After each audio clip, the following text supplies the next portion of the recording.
ഈ Kozhikode medical college ശസ്ത്രക്രിയ ഉപകരണങ്ങൾ സ്വന്തം ചിലവിൽ വാങ്ങി നൽകേണ്ട അവസ്ഥയിലാണ് നിലവിൽ രോഗികൾ. ശസ്ത്രക്രിയ ഉപകരണങ്ങളുടെ ലഭ്യതക്കുറവ് മൂലം ചികിത്സയ്ക്കായി മാസങ്ങളോളം കാത്തിരിക്കേണ്ടി വരുന്നതായും പരാതികൾ ഉയരുന്നു.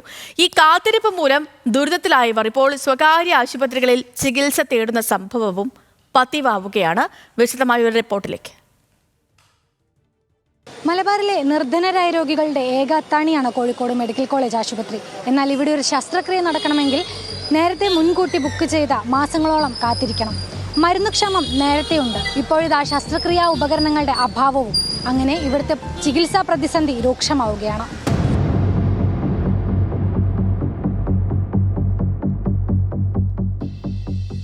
ഇത് കുഞ്ഞികൃഷ്ണൻ.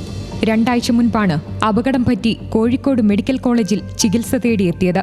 ജൂലൈ 1 പാലേരി പാറക്കടവിന് സമീപത്ത് പത്രവിതരണക്കാരനായ കുഞ്ഞികൃഷ്ണനെ ഇടിച്ചിട്ട വാഹനം നിർത്താതെ പോവുകയായിരുന്നു. കൈയുടെ എല്ല് പൊട്ടിയ കുഞ്ഞികൃഷ്ണനെ ഉടനെ ആശുപത്രിയിലെത്തിച്ചു. ശസ്ത്രക്രിയയും ആവശ്യമായി വന്നു. പക്ഷേ സംഭവിച്ചത് മറ്റൊന്നായിരുന്നു. എന്താണ് സംഭവിച്ചതെന്ന് കുഞ്ഞികൃഷ്ണന്റെ ഭാര്യ പ്രേമലത പറയും. കുറേ നേരം എക്സ്റേ പ്ലാസ്റ്റർ ഇടുന്നിടത്ത് കുറേ നേരം ഇരിക്കേണ്ടി വന്ന്, ഒരു 2 മണിക്കൂറോളം അതിൻ്റെ അകത്ത് കിടക്കേണ്ടി വന്ന്. എന്താ വെച്ചാൽ ഡോക്ടറോട് ചോദിച്ചാലും പറഞ്ഞ് മൂപ്പർക്ക് വേദനയാന്ന്. അന്നേരം ഡോക്ടറോട് ചോദിച്ചാലും പറഞ്ഞ് ഈ കൈയിൻ്റെ അടുത്ത് ലേശം എല്ല് പൊട്ടിയിട്ട് ഇങ്ങനെ പൊട്ടിയിട്ട് നിൽക്കുന്നുണ്ട്. ആടെ ഇങ്ങനെ ബ്ലഡ് ഇങ്ങനെ വരുന്നുണ്ട്. ആടെ സാധാരണ പ്ലാസ്റ്റർ പോരാ, അല്ലാണ്ട് ഒരു ജാതി ബാൻഡേജ് ഉണ്ട്. അത് ആടെ ഇല്ല. അത് പുറത്തുനിന്ന് ഓർഡർ ചെയ്തിട്ട് അത് വരണം, എന്നിട്ട് വേണം അയാൾക്ക് ചെയ്യാൻ തന്നെ. അങ്ങനെ കുറേ നേരം ആടെ കിടക്കേണ്ടി വന്ന്. ഇതൊരാളുടെ മാത്രം അനുഭവമല്ല. നെബുലൈസേഷൻ മാസ്ക്, സർജിക്കൽ ബ്ലേഡ്, നൂൽ, ശസ്ത്രക്രിയയ്ക്ക് ഉപയോഗിക്കുന്ന നീഡിൽ ഹോൾഡർ, സർജറി സമയത്തെ രക്തസ്രാവം നിയന്ത്രിക്കാൻ ഉപയോഗിക്കുന്ന ഫോഴ്സ് ട്രയാഡ്, സർജറിക്ക് ഉപയോഗിക്കുന്ന ലേസർ ഫൈബർ തുടങ്ങി കോഴിക്കോട് മെഡിക്കൽ കോളേജ് ആശുപത്രിയിൽ ഇല്ലാത്ത ശസ്ത്രക്രിയാ ഉപകരണങ്ങളുടെ ലിസ്റ്റ് നീളുകയാണ്.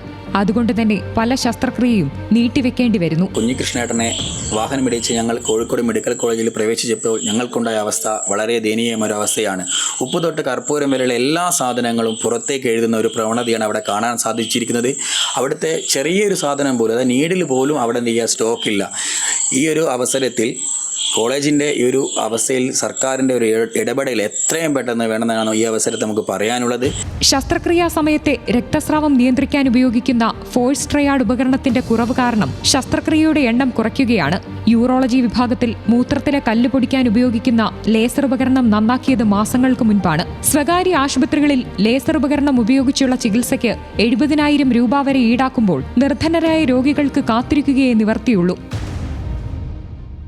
സർജറി ചെയ്യാനുള്ള ഉപകരണങ്ങൾ അവിടെ നിന്ന് ലഭിക്കുന്നില്ല. അത് രോഗികൾ തന്നെ മറ്റുള്ളവരോടൊക്കെ വാങ്ങിച്ച് അത് മേടിക്കേണ്ടി വരുന്നൊരവസ്ഥ എന്ന് പറഞ്ഞാൽ വല്ലാത്തൊരവസ്ഥയാണ്. ഇത് തിരുവനന്തപുരത്ത് യൂറോളജി ഡിപ്പാർട്ട്മെൻറ്റിൻ്റെ തലവൻ ഡോക്ടർ ഹാരിസ് പറഞ്ഞ അതേ സംഭവം കോഴിക്കോട് മെഡിക്കൽ കോളേജിലും ആവർത്തിച്ചുകൊണ്ടിരിക്കുകയാണ്. അടിയന്തരമായിട്ടുള്ള ഇടപെടൽ സർക്കാരിൻ്റെ ഭാഗത്തുനിന്ന്, ആരോഗ്യവകുപ്പിൻ്റെ ഭാഗത്തുനിന്നും ഉണ്ടായിക്കൊണ്ട് ഇതിന് പരിഹാരമുണ്ടാക്കണം. സാധാരണക്കാരായ രോഗികൾക്ക് അവർക്ക് കൃത്യമായ ചികിത്സ ലഭിക്കാനുള്ള അടിയന്തരമായിട്ടുള്ള ഇടപെടൽ സർക്കാരിൻ്റെ ഭാഗത്തുനിന്നുണ്ടാകണം. ശസ്ത്രക്രിയകൾ അകാരണമായി നീട്ടുന്നതുമൂലം സ്വകാര്യ ആശുപത്രികളെ സമീപിക്കേണ്ട അവസ്ഥയാണ് രോഗികൾക്ക്. ഇത് സാധാരണക്കാരെ കൂടുതൽ ദുരിതത്തിലാക്കുകയാണ്. ന്യൂസ് മലയാളം, കോഴിക്കോട്.